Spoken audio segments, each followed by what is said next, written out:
చూడండి మామూలుగా వచ్చి 50 ఫీట్లు ఉంటుంది. ఇది వచ్చే మనకి గసకంట అది. కాబట్టి మీరు ఈ తరాలు దయచేసి ఎవరైనా కానీ చిన్నోళ్ళు పెద్దోళ్ళు ఆడోళ్ళు కానీ ఎవరైనా కానీ దిగకూడదు. అక్కడ వచ్చి తాపలు ఉన్నాయన్నమాట.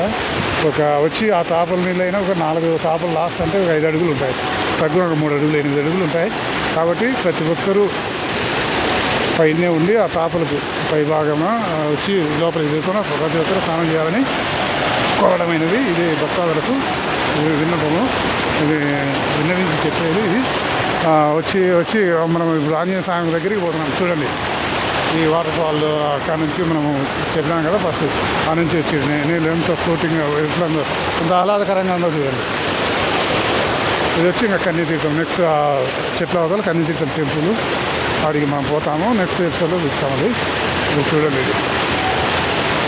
ఇది చూడండి ఎంత ఆహ్లాదకరంగా ఉంటుంది. ఇక్కడ స్నానాలు చేస్తారు.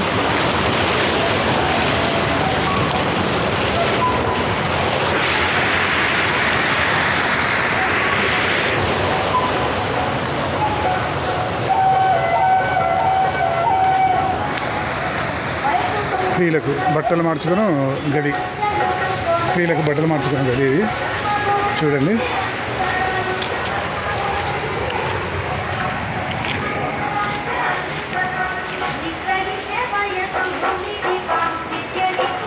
వచ్చి ఆంజనేయ స్వామి టెంపుల్, క్షేత్రపాలకుడు భక్తాంజనేయుడు.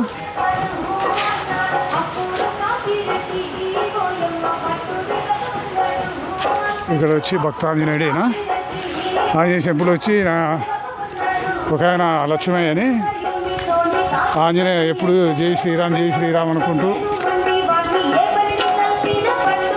జై శ్రీరామ్ అనుకుంటూ ఆయన ఎప్పటికీ ఇక్కడ ఆయనను సేవ చేసుకుంటూ ఆంజనేయ స్వామి గుడిని ఇక్కడ నిర్మించినాడు. ఆయన ఇప్పుడు ఉన్నది.